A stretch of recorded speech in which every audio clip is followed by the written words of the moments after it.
السلام علیکم۔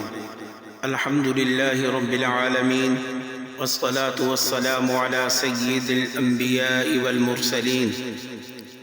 معزز سامعین اکرام، اگر سن رہی ہیں تو میری ماں، بہنیں، بیٹیاں،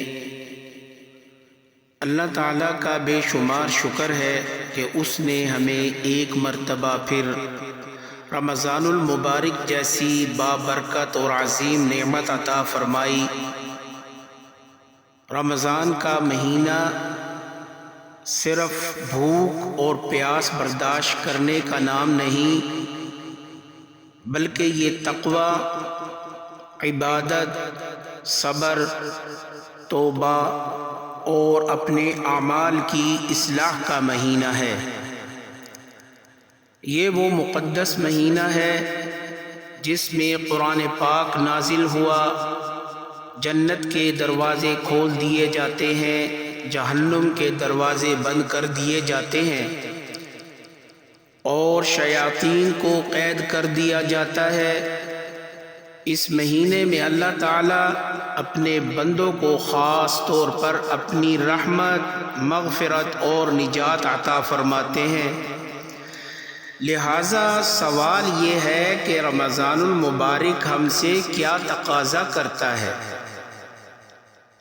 رمضان ہم سے یہ تقاضا کرتا ہے کہ ہم اپنے دلوں کو پاک کریں، گناہوں سے سچی توبہ کریں، نمازوں کی پابندی کریں، قرآن پاک کی تلاوت بڑھائیں اور اپنی زندگی کو اللہ اور اس کے رسول صلی اللہ تعالی علیہ وسلم کی تعلیمات کے مطابق ڈھالنے کی کوشش کریں۔ مفکر اسلام سید ابو الحسن علی نندوی رحمہ اللہ فرماتے ہیں، ہر چیز کا ایک موسم ہوتا ہے، گرمی کا موسم، سردی کا موسم، بارش کا موسم، ایسے ہی رمضان کا موسم بھی ہوتا ہے۔ اس موسم کا تقاضا یہ ہے کہ روزے رکھے جائیں، عبادات اور طاعات میں اور اضافہ کیا جائے۔ اس موسم سے سبھی متاثر ہوتے ہیں، لیکن انہیں اس کا دھیان نہیں رہ پاتا کہ وہ روزہ کیوں رکھ رہے ہیں۔ اللہ کی خوشنودی کے لیے کھانا پینا چھوڑ رہے ہیں، صرف اللہ کی رضا چاہتے ہیں اور اس کی کچھ پرواہ نہیں ہے کہ لوگ کیا کہیں گے۔ روزہ رکھنے پر لوگ تعریف کریں گے اور نہ رکھنے پر لوگ برائی کریں گے اور تنقید کریں گے۔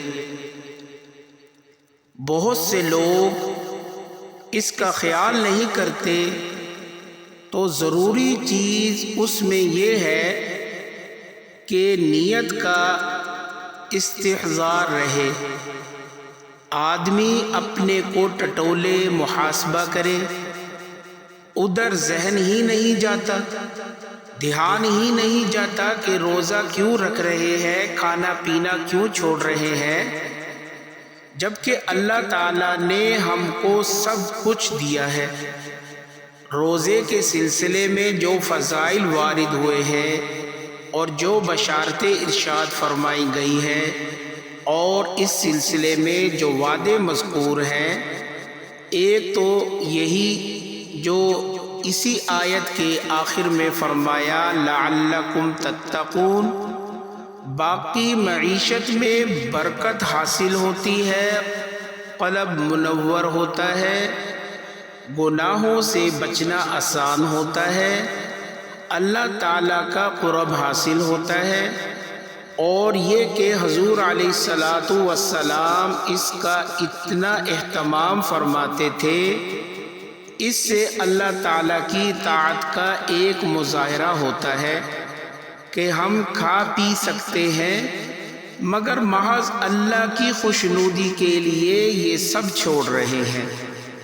ایک ایک لمحہ ہم کو ثواب ملتا ہے۔ ہمارا بھوکا رہنا اللہ کو پیارا لگتا ہے، اللہ خوش ہوتا ہے کہ اس بندے نے ہمارے حکم کی تعمیل کی اور محض ہماری خوشی کے لیے وہ بھوکا پیاسا ہے۔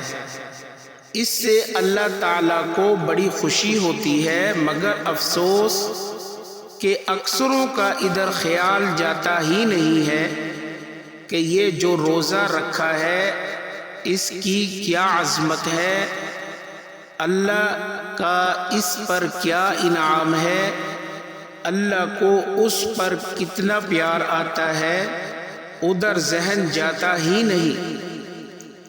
اللہ تعالی ہمیں فکر نصیب فرمائے اور رمضان المبارک کی جو گھڑیاں بچی ہیں اس کی قدر کرنے کی اور روزے نماز قرآن کا اہتمام کرنے کی توفیق عطا فرمائے۔